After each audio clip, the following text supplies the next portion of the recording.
بيبدأ الانمي بتاعنا مع هيونج وهو بيتعرض للتنمر من زمايله في المدرسة، بيفضلوا يستهزئوا بيه وبيخلوه يقلد حركات الكلاب. ساعتها بقى واحد من المتنمرين بيتعصب عليه اكتر وبيضربه وبيقول له حتى تقليد الحيوانات ما انتش نافع فيها، انت حتة خنزير مفيش منك اي فايدة، وبيضربه كمان بعدها. بعدين الواد بيروح بيته وبيقعد زعلان من اللي حصل له، بيقعد شوية كده وبعدها بيقوم يعمل لنفسه حاجة علشان ياكلها. واثناء ما كان بيطبخ امه بتيجي من بره بتقول له ارتاح انت وانا هعمل لك الاكل واجيبه لك لحد عندك. بتخلص الاكل وبتديهوله، ولكنه كل ما بيبص في اي حاجه بيزعل، بيفتكر شكله هو كل يوم بينضرب ولكن مفيش في ايده اي حاجه يعملها. بيقول لامه انا عاوز اتنقل من المدرسه ديت، وما بيرضاش يقول لها على السبب الحقيقي اللي عايز يتنقل علشانه. بيقول لها السبب ان كل الطلبه اللي في سني شاطرين وانا مش عارف اجاريهم. الام بترفض طلبه وبتقول له ان دي حاجه صعبه جدا، انت عارف حالتنا الماديه كويس، وانت لو اتنقلت من هنا مصاريف البيت هتزيد ومش هعرف اتحمل مصاريف دراستك. هيونج ساعتها بيتعصب جدا وبيفضل يزعق وبيخبط في كل حاجه قدامه. بعدها بيسيبها ويمشي. تاني يوم بقى بيروح المدرسه، بتخبط في بنت كده وبتكون سرحانه في التليفون بتاعها، بس على الرغم من انها هي اللي غلطانه بتشتمه وبتخليه يعتذر لها. واحد من العيال اللي كانوا بيضربوه بيكون كده معدي بالصدفه، اول ما بيشوف هيونج بيفكره كان بيضايقها، بيتعصب وبيقول له خد الكره ديت واستناني تحت في الملعب. واول ما بينزلوا بيخلوا واحد فيهم يصوره وهما بيعملوا تحدي الكره عليه، واللي هيجيبها في وش هيونج الاول هو الكسبان. اول واحد فيهم بيشوط عليه الكره جامد ولكن هيونج بيتفاداها. بيجي تاني واحد وبيشوط الكره بسرعه جدا لدرجه ان هيونج ما بيقدرش يشوفها وبتيجي في وشه. الخسران فيهم بيتعصب جامد، بيروح لهيونج وبيضربه وبيقول له ما كانش المفروض تفادي الكره بتاعتي، وبيديله بوكس بيوقفه تاني وبيقول له انا لسه ما خلصتش. بيفضل يضرب فيه في كل حته وهيونج ما عادش قادر يتحرك. وام هيونج كانت جت علشان تخلص ورقه للمدرسه في الوقت ده، واول لما بتشوفه في الحاله ديت بتتعصب وبتروح تشتم في الواد اللي بيضربه. ولكن وعلى غير المتوقع هيونج بيدافع عنه وبيقول لها ده صاحبي بيهزر معايا مش اكتر، امشي يلا وما تسببليش احراج اكتر من كده. ده على اساس ان كل الضرب ده مش احراج يعني. الام بعدها بتفهم كل حاجه وان ده السبب الحقيقي اللي مخليه عاوز يتنقل من المدرسه ديت. بعدين بتسيبه بقى وبتمشي. الواد هو كمان بيخلص مدرسته وبيروح، بيلاقي امه قاعده كده مستنياه، بتطلب منه يقعد معاها علشان تتكلم معاه شويه.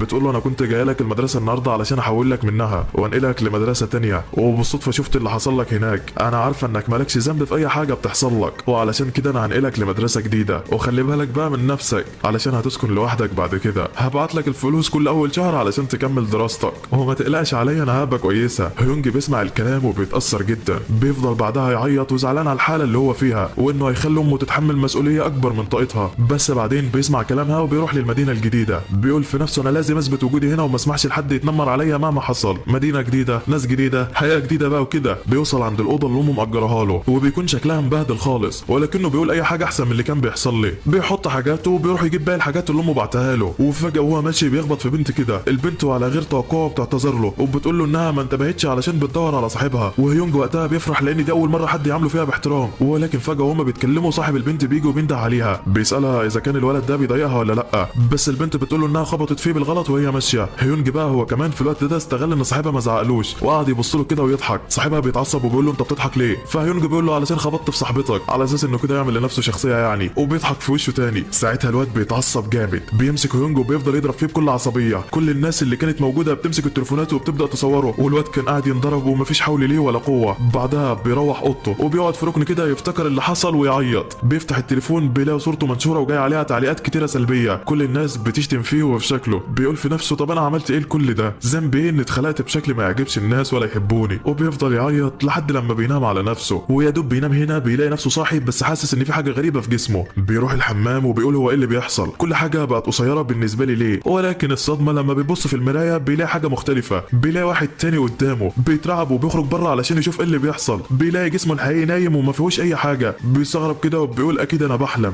بيروح على جسمه الحقيقي وبيفضل يصحيه لحد لما بيفوق، وساعتها بيشوف جسم الولد الوسيم نايم جنبه. ساعتها بقى بيفهم كل حاجه، وانه لو نام هيصحى في الجسم التاني، ولما بينام بيرجع للجسم الجديد وبيلاقي الله اكبر عليه وعلى جماله، طول وعضلات وجمال، يعني كل اللي قلبك بيحبه. تاني يوم بقى هيونج بيلبس لبسه وبيروح المدرسه الجديده. المدرس بيقدمه وبيدخل يعرف عن نفسه. كل الطلبه اول لما بيشوفوه ما بيكونوش مصدقين، انسان ده ولا من كوكب تاني. بيعرفهم بنفسه وبيدخل يقعد في مكانه. اول لما بيقعد بيبص يمين كده بيلاقي نفس الواد اللي ضربه امبارح، وكمان بيلاقي البنت اللي خبط فيها هي كمان موجوده. بيترعب كده ولكنه بيفتكر انه في جسمه الجديد ومحدش يعرفه. وكمان بيلاقي الواد اللي ضربه بيعرف عن نفسه، بيقول له انا جين اتشرفت بمعرفتك. ولكن الواد ده كان غيران منه في الحقيقه، وده لان كل البنات اعجبت بيه من اول ما دخل، حتى صاحبته كانت عماله تبص عليه هي كمان، وكان الواد متضايق جدا. بعدها بيخلص هيونج المدرسه وبيخرج يتمشى. بيقول الجسم ده خفيف والحركه فيه اسهل، لازم اتعود على المشي هنا الاول علشان احافظ على مكانتي قدام الناس وما اتكسفش. بيفضل يتعلم ازاي يمشي ولكنه كان هيقع، فبيقوم لافف جسمه كده وواقف من تاني في حركه اسطوريه. ناس كانوا قاعدين كده في جنبه وشافوه وهو بيتشقلب في الهواء وكانوا مبهورين بلياقته العاليه جدا. هيونج بيكون بقى مستغرب ازاي عمل كده، وبيفضل يجري في الشارع فرحان ومبسوط بجسمه الجديد. تاني يوم بقى بيروح هيونج للمدرسه، كان تعبان وما قدرش يستنى لما الحصه تخلص فبينام، وساعتها بيقوم في جسمه الاصلي. بيفضل يحاول ينام تاني ولكن مفيش فايده، وبيكون لازم حد يصحيه والا يفضل نايم في المدرسه. وفجاه بيصحى هيونج وهو بيزعق في المدرسه. البنت اللي صحته بتقول له انا لقيتك نايم فجيت صحيتك علشان محدش يشوفك وتتعاقب، انا اسفه لو رعبتك. بيقول لها لا لا ولا يهمك، انا اللي اسف علشان صحيت بالطريقه ديت. ولما بيخلص مدرسته بيروح لمحل بقاله علشان يسال على شغل بقى بعد المدرسه. صاحب المحل اول لما بيشوفه بيكون طاير من الفرحه، وبيقول واحد بالجمال ده جاي يشتغل عندي؟ ده الزباين هتزيد في المحل وهيجي بنات كتيره تشتري مني. لسه هيتكلم فبيقول له صاحب المحل انت مقبول، ابدا يلا اشتغل من دلوقتي. ولكن هيونج بيقول له انت فهمت الموضوع غلط، انا مش جاي ادور على شغل ليا، انا جاي علشان اشوف الشغل ده لصاحبي. وبيكون صاحبه ده هو جسمه الاصلي. الراجل بيقول له انا موافق بس بشرط انك تبقى تيجي تشتري من عندنا على طول. هيونج بيقول له تمام، وعلى طول بيرجع بجسمه التاني. صاحب المحل اول لما بيشوف شكله وبيكون رافض يشغله، بيقول له انت مش هتنفع في الشغل ده. ولكن هيونج بيبهره وبيقول له انا عارف اسعار كل حاجه، بيقول له اسعار اصعب الحاجات المتشابهه. وساعتها الراجل بينبهر بذكائه وبيوافق يشغله،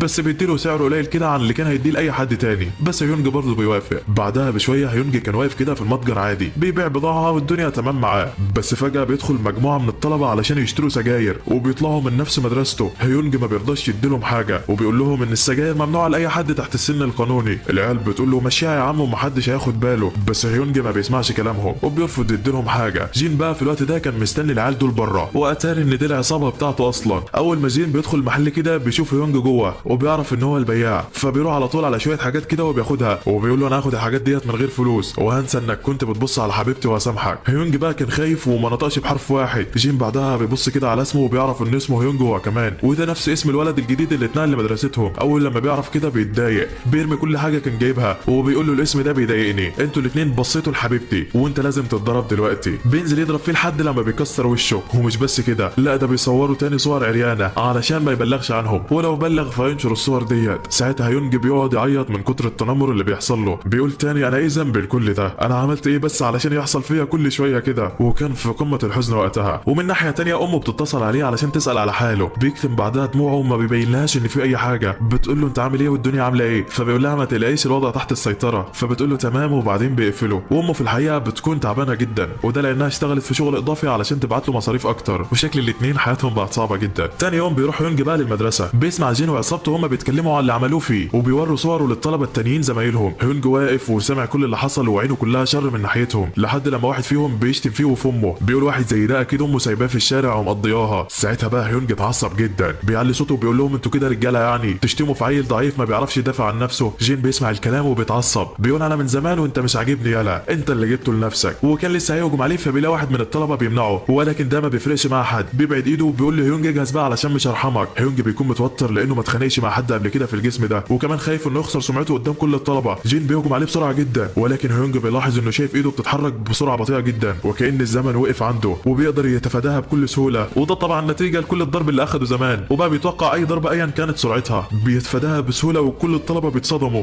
ازاي قدر يفادي اللكمه بالسرعه ديت. جين هو كمان بعدها بيتعصب، بيهجم عليه تاني من كل اتجاه، ولكنه برضه بيتفاداها، هو ما بيرضاش يهجم عليه. ساعتها هيونج بيفتكر امه، بيفتكر ازاي تعبت علشان يوصل لحد هنا، وكمان بيفتكر كل الاهانه اللي اتعرض لها من جين وهو في جسمه التاني وما كانش قادر يدافع عن نفسه. ساعتها بقى بيقرر يضربه، بيصد ضربه جين بايده وبيبص له بصه كده معناها اني مش هرحمك دلوقتي. بيجمع كل قوته وبيديله بوكس واحد بيخليه يقع على الارض ما عادش قادر يتحرك. هيونج بعدها بيقف كده قدام الفصل بعد ما خد حقه وبيكون في قمه السعاده، بيقول في نفسه انا اتاخد حقي مره ومش هسمح بده يحصل تاني. وبعدين بيمشي، بس بسبب اللي حصل كل العصابات اللي في المدرسه عرفوا بهيونج وعرفوا باللي عمله. بيقول له ازاي طالب لسه جاي جديد يوقف ملاكم جامد زي جين ويوقعه كمان بضربه واحده، احنا لازم نوقف الولد ده ونعرفه حدوده. وبعدها بيروح هيونج وبيقف في المحل اللي هو شغال فيه، بيدخل عليه واحد كده باين انه خايف من حاجه، بياخد علبه من المحل وبيطلع يجري. هيونج اول لما بيشوفه بيلحقه علشان ياخد منه اللي سرقه، ولكنه بيتفاجئ بالواد داخل على مجموعه العيال اللي كانوا بيضربوه، وبيطلع الولد ده هو كمان بيتنمروا عليه وبيخلوه يسرق اي حاجه هم عاوزينها. واول لما العصابه بتشوف هيونج بياخدوه هو كمان وبيضربوا فيهم، ومش بس كده بيخلوا هيونج والواد التاني يضربوا في بعض وبيصوروهم. ولكن فجاه كده واحد بينده عليهم. المتنمرين اول لما بيشوفوه بيترعبوا بيكونوا خايفين منه جدا، بيمسك واحد فيهم كده وبيخنقه، بيفضل يعذب فيه وبيكون متضايق جدا من اللي بيعملوه. بيقول لهم لو مسكت واحد فيكم تاني مش هرحمه، امشوا يلا من وشي دلوقتي علشان ما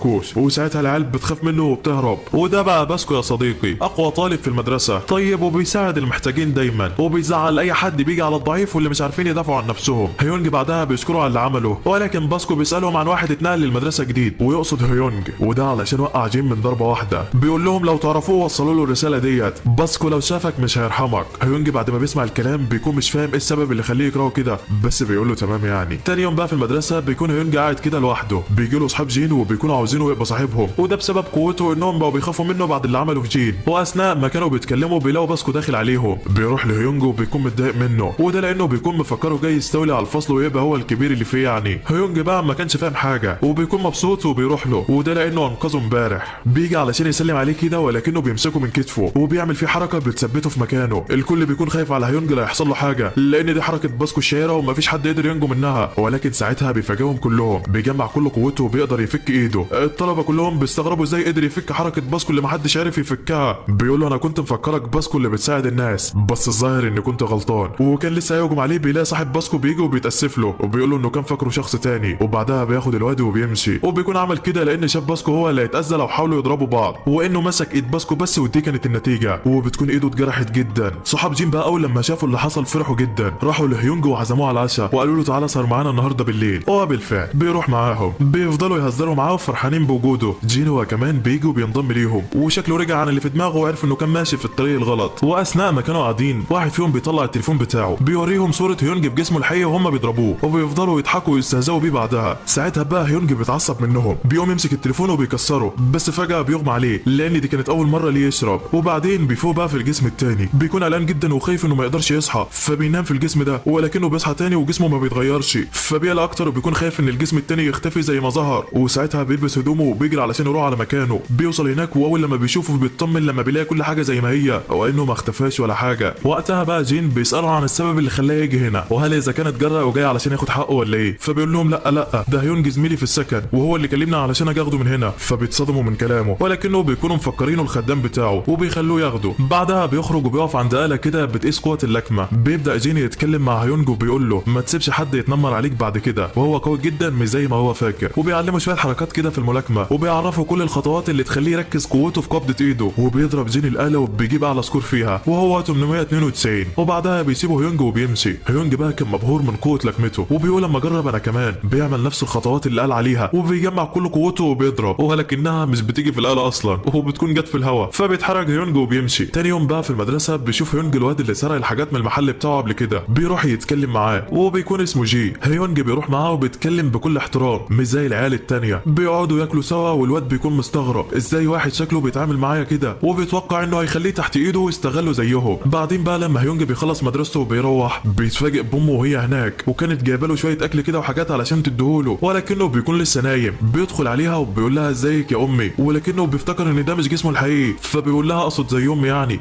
بتبدا الام تتكلم معاه بعدها وبتساله هو مين. فبيقول لها ان هيونج زميله في السكن ده وده علشان نقلل المصاريف وكده. بتساله كمان عن ابنها والسبب اللي خلاه نايم لحد دلوقتي. فبيقول لها انه اشتغل في شغل اضافي بالليل وانه بيفضل هناك لحد الساعه 12 بالليل، وده اللي خلاه تعبان وعاوز ينام. الام وقتها بتفرح جدا، اخيرا ابنها كبر وتحمل المسؤوليه، ولكنها في نفس الوقت كانت زعلانه. بتقول له العيب مش عليه، العيب عليا علشان ما قدرتش اوفر له كل اللي محتاجه، والا ما كانش هيفكر في الشغل اللي اشتغله. وبتقول له تعالى معايا نتكلم في مكان تاني علشان ما يصحاش. وهو بالفعل بيروحوا مطعم وبيقعدوا هناك يتكلموا. بتقول له الام ان ابنها ده كان بيتعرض للتنمر من زمايله في المدرسه، انا جبته هنا علشان يبدا حياه جديده، ضغطت على نفسي واشتغلت في اكتر من مكان علشان اوفر له كل حاجه هو محتاجها. انا عايزه منك حاجه واحده بس، انك تحميه وما تخليش اي حد يأذيه او يهينه، وده علشان هو اتحمل كتير وما كانش في حد بيدافع عنه. هيونج ساعتها بيفتكر ذكرياته وكلامه معاها قبل ما يمشي، بيتاثر جدا وبيقول لها انا مش هخلي حد يتنمر عليه او هسيب حد يضربه تاني، ما تقلقيش عليه انا في ظهره. فالام بتفرح جدا وكانت في قمه السعاده. من ناحيه تانيه بقى كان باسكو قاعد وسامع كل حاجه وبيكون ماسك نفسه بالعافيه، وبيكون مفكره بيستغل الواد الغلبان ده هو وامه. وبعدها بيخرجوا وبتاخد الام الكراتين المستعمله علشان تبيعها، وبيكون ده شغلها الجديد. الام بتطلع فلوسه وبتديها له وبتقول له ده حق اللي شربته. ما بيكونش راضي في الاول، ولكن الام برغم احتياجها بتقول له انا ما باخدش حاجه من غير مقابل، وبتصمم تديها له. ولما باسكو بيشوفها وهي بتديله الفلوس بيتضايق جدا وبيقول انا مش هسمح بده يحصل ولازم ارجع حق الست ديت وارجع الفلوس منه. بيستناها تمشي، بيروح لهيونج بعدها وبيستفزه، بيقول له تعالى المكان بعيد علشان ما حدش يسمعك وانت بتطلب المساعده. هيونج ما كانش فاهم حاجه وبيقول بتقول له انت ليه عاوز تضربني؟ انا ما عملتلكش اي حاجه. باسكو ما بيرضاش يتكلم وبيقول له هات الفلوس اللي العجوز ادتها لك. هيونج وقتها ما بيفهمش اللي بيحصل وبيفكره عاوز ياخد الفلوس منه زي بقيه المتنمرين وبيقول له لا انا مش هسمح لك. باسكو بعدها بيهجم عليه وهيونج بيفادي هجماته بكل براءه. باسكو بيقول الواد ده محترف خالص، بيهجم عليه هجمه سريعه وبيقدر يجرحه بيها. هيونج ساعتها اتعصب جامد، بيفتكر كلام جين وهو بيعلمه طريقه الملاكمه، بياخد نفس الوضعيه وبيهجم عليه بيها. الضربه سريعه جدا وشكلها دي نهايته، ولكن باسكو بيتفاداها ولسه هيهجم بيلاقي ضربه عكسيه من هيونج بتخليه على الارض مش قادر يتحرك. صاحب باسكو كان معدي بالصدفه وشاف كل اللي بيحصل وشافه وهو كمان واقع على الارض، فبيروح عليه وبيساعده وبيكون مستغرب ازاي هيونج قدر يعمل فيه كده. وبعدين بيمشي. بيروح هيونج بقى بعدها للمحل علشان يكمل شغله. بيجي له هناك باسكو علشان يشتري منه حاجات، بيبص له هو زعلان كده وبيقول له انا اسف اني ما عرفتش ارجع حقك. وهيونج ما بيكونش فاهم اي حاجه، وقبل ما بيمشي بيقول له اتمرن وطور من نفسك، القوي والضعيف عندهم نفس ال 24 ساعه، لازم بس تحسن من نفسك علشان ما تخليش حد يضربك. كلامه بيأثر فيه فعلا وبيبدا ان هو يتدرب، واثناء ما كان بيتدرب بتدخل عليه القمر ديت بتشوفه وهو بيتدرب. الواد بيتكسف خالص وبيقف علشان يشوفها. البنت بتشتري كل اللي هي عايزاه وبتشتري له كمان مشروب للطاقه علشان يساعده في التمارين وكده، وبتتعامل معاه بلطف مش زي الناس التانيه. بعدين بتسيبه وتمشي. الواد طبعا بيستغرب وما بيكونش مصدق نفسه، وشكلها هتلعب ولا ايه يا صديقي. وتاني يوم بقى صحاب باسكو بيكونوا عرفوا كل اللي حصل، وانه هيونج ضربه وسابه مرمي على الارض، وكلهم ما كانوش مصدقين اللي حصل ومتضايقين لان باسكو من ساعتها ما جاش المدرسه ومختفي وقاعد في البيت ما بيخرجش. بيقرروا بعدها انهم ياخدوا حقه ويتجمعوا على هيونج ويضربوه. وفي نفس الوقت كان هيونج في المدرسه ماشي كده عادي، شاف واحد بيتنمر على زميل ليهم وبيتعاملوا معاه بنفس المعامله اللي كانوا بيعملوه بيها في مدرسته القديمه يعني. ووقتها بيقرر ما يسكتش ويدافع عنه زي ما كان بيتمنى اي حد يساعده وينقذه وهو بينضرب. بيروح ويقف قدام المتنمرين وبيبص لهم بعصبيه، وهم اول لما بيشوفوه بيعرفوا انه جاي يتخانق معاهم، وكانوا لسه هيضربوه بيلاقوا استاذ جاي ناحيتهم فبيسيبوه وبيمشوا. بعدها بيروح مطعم المدرسه وبيقعد مع صاحبه جاي والولد اللي كانوا بيتنمروا عليه من شويه، وبيكون اسمه تاكي بالمناسبه. بيبدا بعدها يونج يتكلم مع تاكي ويهون عليه، بيقول له انا عارف انك مالكش ذنب في كل اللي بيحصل لك، بس ما تقلقش لو حد كلمك تاني انا هساعدك وهفضل جنبك مهما حصل، بس بشرط انك تبقى صاحبي. تاكي ساعتها بيتعصب وبيقول له لا احنا مش زي بعض وعمرنا ما هنبقى اصحاب، انا كل يوم بنام جسمي متكسر من كتر الضرب اللي باخده، بتهان كل يوم حرفيا، بتمنى ان اموت واخلص من اللي بعيشه. يمكن انت فقير وهدومك مش ماركات زيي، بس كل الناس تتمنى تصاحبك وكمان قوي بتعرف تدافع عن نفسك، مستحيل انا وانت نبقى اصحاب. هيونج بقى اول لما بيسمع الكلام بيتاثر جدا وبيسيبهم ويمشي. من ناحيه تانية كان صحاب باسكو في نفس المكان بيراقبوه وبيقولوا انهم هيستنوه النهارده بعد المدرسه ويضربوه يعني، ولكن الواد ده بيسمعهم. بعدها بيخلص هيونج مدرسته وبيكون ماشي كده في امان الله. بتتصل عليه امه وبتقول انها هتيجي علشان يحتفلوا بعيد ميلاده سوا وما يقلقش هي هتعمل له كل اللي بيتمناه. هيونج بعدها بيعتذر لها وبيقول لها انه عنده مذاكره كتيره ومش هيعرف يجي. بتلاحظ الام ان صوته متغير وبتساله اذا كان تعبان ولا لا، فبيقول لها لا. وبعدها بيخرج من المدرسه علشان يروح للبيت، وبيكون صحاب باسكو معاهم اسلحه ومستنينه يعدي من هنا علشان يضربوه، ولكن وهو ماشي بيقابل زميله اللي سمعهم وهم بيتكلموا عليه. بيديله شنطه كده مكتوب عليها عيد سعيد، وبيعرف هيونج ان هو سمعه وهو بيكلم امه وعرف ان النهارده عيد ميلاده. بيكون جايب له بقى في الشنطه ديت هدوم ماركات ومروق عليه على الاخر. هيونج ما بيرضاش ياخدها في الاول ولكنه ما لحقش يعترض اصلا، لا الواد ساب الشنطه كمان و20 شنطه زيهم ومشى. اما بقى اصحاب باسكو فكان عمل معاهم الواجب قبل ما يقابلوا، هو ضربهم لوحده وشكله هو كمان مش سهل يا صديقي. هيونج بعدها بقى بيروح البيت وبيكون مصدوم من كل الحاجات اللي جابها له، وبيتصدم اكتر لما بيلاقي ان كل حاجه فيهم ماركه عالميه وبسعر غالي جدا. وتاني يوم بقى في المدرسه كان في شويه عيال كده قاعدين ومستنيين هيونج يدخل علشان يتنمروا عليه وعلى هدومه، وعاوزين طبعا يحرجوه ويقللوا منه قدام الطلبه، ولكن لما هيونج بيدخل بيصدمهم، وده طبعا علشان هو لابس هدوم جديده وحاجات غاليه عكس العاده يعني. بيسالوه عن الهدوم ديت فبيقول لهم صديقي اللي جابهم لي. ومن جانب تاني كان تاكي راح يقدم لبرنامج الموهوبين، وهناك بيعملوا اختبارات علشان يختاروا احسن مغني ويضموه ليهم، ولكن بيكون الواد اللي على طول بيتنمر عليه ويضربه هناك. بيفضل يشتمه شويه لحد لما جه دوره علشان يدخل ويختبروه. بيدخل فعلا وبيغني وبيعجبهم اداؤه جدا. بعدها حكم المسابقه بيخرج، اول ما بيشوف تاكي وان هو الاخير ما بيرضاش حتى يسمعه، بيقول له انهم خلاص اختاروا الفايز وبيسيبوه يمشي. تاكي بيمشي وجواه كميه حزن مش طبيعيه. بيروح المدرسه ولكن المتنمر ما بيسيبوش في حاله، بيروح له قدام الفصل وبيهين فيه قدامهم، بيقول له واحد زيك ما يستاهلش يتحط في مقارنه معايا، انت كنت مفكر انهم هيقبلوك ولا ايه؟ وبيفضل يضربه بعدها. بعدين بيقف قدام اعلان لمهرجان الغناء كده، ودي بقى مسابقه بتتعمل قصاد فرق واللي بيكسب فريق واحد بس بيكون عاوز يقدم فيها، بس ثقته في نفسه بقت معدومه بعد كل اللي حصل فيه. بيروح لمطعم جدته كده وبيلاقيها لسه ما روحتش وفضلت قاعده طول الوقت ده علشان توفر له كل حاجه هو محتاجها. بيتكلم معاها شويه وساعتها بيتفاجئ بالعيال اللي ضربوه هم معديين من هناك، ولكنهم اول لما بيعرفوا انها ست وبيتعاملوا قدامها باحترام. الست بتعرض عليهم اكل وهم على طول بيوافقوا، بيفضلوا ياكلوا لحد لما بيخلصوا كل حاجه عندها. الست بعدها بتقول لهم علشان انتم صحاب تاكي تاكي خدوا الاكل ده معاكم البيت، وبتدي لكل واحد فيهم كيس اكل. بس هما اول لما بيمشوا بيرموه قدام المحل بتاعها، وكمان بيشتموا فيه وفي سته. تاكي بيسمعهم وبيكون متضايق، ولكنه ما كانش قادر يعمل حاجه. ومش بس كده، لا تاكي اول لما بيروح المدرسه بيتصدم لما بيلاقيهم كاتبين شتيمه في مطعم سته، وكمان بيغلطوا فيها وفي اكلها. تاكي في الوقت ده بيعدي باصعب فتره في حياته، وكل يوم بيعدي عليه بيكون اوحش من اللي قبله. بيروحوا المطعم المدرسه، وبيبدا المتنمرين يعملوه زي الخدام بالظبط، وبيذلوه قدام الطلبه كلهم. ولكن المره دي تختلف، لان هيونج بيكون هناك. اول لما بيشوفهم بيفتكر نفسه ايام زمان، ايام ما كانت المدرسه بالنسبه له كابوس، ونفسه حد يصحيه منه. بيروح لهم وبيتفاجئ بالواد اللي خلص على رجاله باسكو واقف في ظهره. المتنمرين بيقولوا لهم ابعدوا من هنا والا هيحصل حاجه مش هتعجبكم، انتم 2 واحنا 3، ومعروفه مين هيفوز يعني. ولسه ما بيكملوش الكلمه بيلاقوا جيم بيقول لهم احنا كده 3، وفعلا اعداء الامس بقوا اصدقاء اليوم، والدنيا اخر شياكه. المتنمرين بيتصدموا، ولكن صدمتهم بتكمل لما باسكو بيحضر في المكان. بيقول لهم انتم جيتوا مع الغلبان ده علشان ضعيف لوحده؟ طب بصوا كده، انا كمان لوحدي وانتم ال3 عليا، ولو ما مشيتوش دلوقتي هخلص عليكم دلوقتي. العيال وقتها بتترعب وبتسيبهم وبيمشوا زي الفراخ، لان اسم باسكو طبعا لوحده كفايه يخلص عليهم. بس هم مش ناويين على خير، ومش هيسيبوا تاكي الغلبان يعدي كده من غير علقه. بيستنوه بعد المدرسه وبياخدوه في مكان لوحده، وبيفضلوا يضربوا فيه بكل غباء. تاكي ما عادش قادر يتحمل، ماسك في النوتة اللي بيكتب فيها كلمات الاغاني بتاعته. بيقول طالما لسه موجوده فحلمي لسه موجود وده كفايه. ولكن دي كمان ما بتسلمش منهم، بيقطعوها له وبيرموها في وشه وبيسيبوه مرمي على الارض وبيمشوا. ومن ناحيه تانية بقى هيونج كان بيتعاقب لانه كان هيبدا خناقه في المطعم. بيفضل ينظف، ولكنه ساعتها بيسرح مع نفسه، وبيفضل يغني اغنيه كان كاتبها لما كان في جسمه الحقيقي، وبيكون صوته حلو جدا، وكلمات الاغنيه بتكون في حته تانية لوحدها. مفيش اي حد بيكون موجود الا تاكي، واللي كان لسه واقع على الارض. اول ما بيسمع الصوت ده بيطلع علشان يشوف مين اللي صوته مزلزل المكان ده. بيطلع وبيلاقيه هيونج، وهيونج اول لما بيشوفه بيسكت وبيكون مكسوف ومحروق خالص، وده لانه عمره ما غنى قدام حد قبل كده، وخايف انه صوته يكون وحش ولا حاجه. بس تاكي بيتكلم معاه وبيقول له صوتك ده مش طبيعي، انا اول ما سمعتك وانت بتغني حسيت ان قلبي اتحرك من مكانه، انت بصوتك ده تكسب في اي منافسه، ما تيجي نقدم في المهرجان انا وانت. هيونج بيقول له انا بفكر في ده من زمان،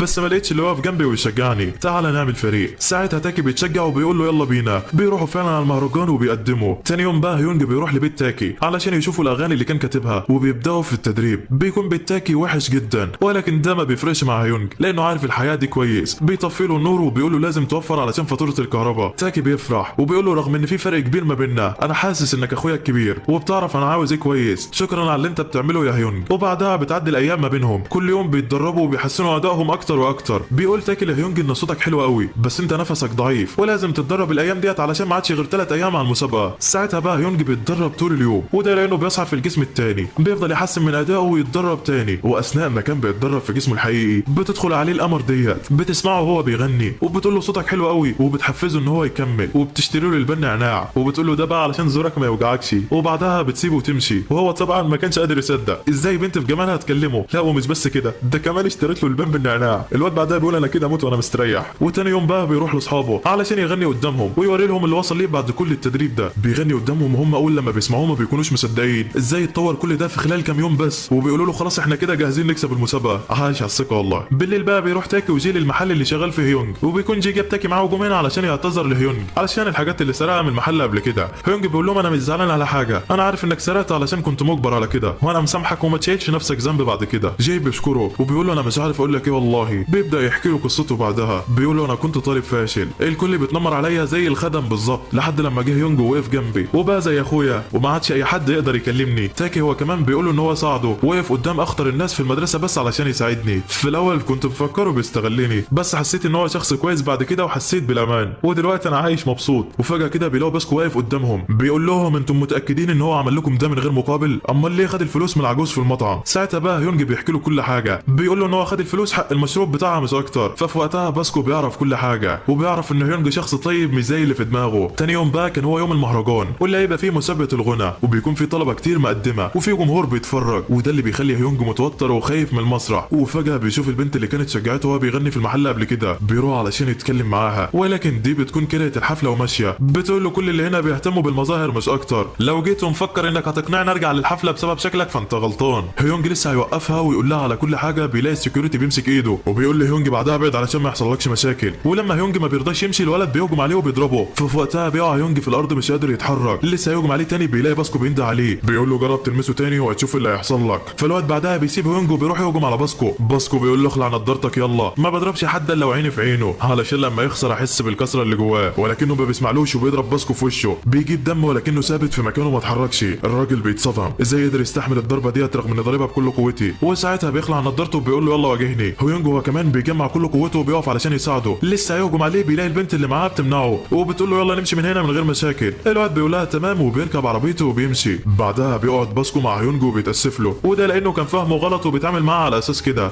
بس في وقتها بيسمعوا صوت بدء الحفله الموسيقيه، فبيسيبوا هيونج وبيمشي. بيروح هناك وبيقف هو وتاكي، وبيكون اللي كانوا بيتنمروا عليهم هم اللي هيقدموا في الاول. بيعدوا عليهم وبيقولوا لهم اتفرجوا بقى، بيبداوا يغنوا والجمهور بيتفاعل معاهم وبيقدموا عرض لا يعلى عليه. بعدها بيخرجوا بيروحوا لتاكي وبيضربوه، بيقولوا له بعدها ده بس تحيه لدخولك. هيونج بيشوفهم وبيروح جري على تاكي وبيطمن عليه، لسه هيقوم ويضربه بيلاقيه بيقول له سيبهم يفرحوا شويه علشان يبقى للفوز طعم لما نكسبهم. وبعدها بيطلعوا على المسرح علشان يقدموا العرض بتاعهم. اول لما بيطلعوا الجمهور كله بيهتف باسم هيونج وبيحيوه. بيبدا يغني ولكنه كان متوتر ومش عارف يجمع كلمات الاغنيه من كتر الخوف. بس في وقتها تاكي بيتقدم وبيبدا هو الاول. الجمهور بيتفاعل معاه وصوته كان جبار يا صديقي. هيونج وقتها بيتحمس، بيفتكر ذكرياته، بيدخل على المسرح بيغني والجمهور كله بيحس بكلام اغنيته، وحرفيا الكل بيتصدم. وبتنتهي المسابقه بفوز هيونج وتاكي. طبعا المتنمرين بيقولوا له هو فاز بسبب شكله مش اكتر، ولكن بيجي رئيس المسابقه وبيقول لهم لا دول فازوا بسبب موهبتهم، وبيلغي العقد اللي كان متفق معاهم فيه. بعدها بيروح لهيونج وتاكي بعد ما خدوا جايزتهم، بيتكلم مع تاكي وبيقول له انا فاكرك، انا غلطت علشان ما رضيتش اسمعك وانت جاي تقدم قبل كده، بس النهارده انا بعترف بموهبتك. بيطلع كارت الشركه بتاعه وبيكون تاكي مفكر خلاص ان هو يديهوله، ولكنه بيكون مطلعه لهيونج بيقول له ده كارت الشغل بتاعي، لو عاوز تبقى شريكي فخده وهنمضي العقد دلوقتي. هيونج بيقول له طب وتاكي؟ فبيرد عليه باستهزاء وبيقول له ده كان وسيله لظهور موهبتك مش اكتر. ساعتها هيونج بيتعصب بيقول له شكرا، خلي الكارت ينفعك انا مش موافق. الكل بيتصدم من اللي عمله وان هو رفض فرصه ما تتعوضش،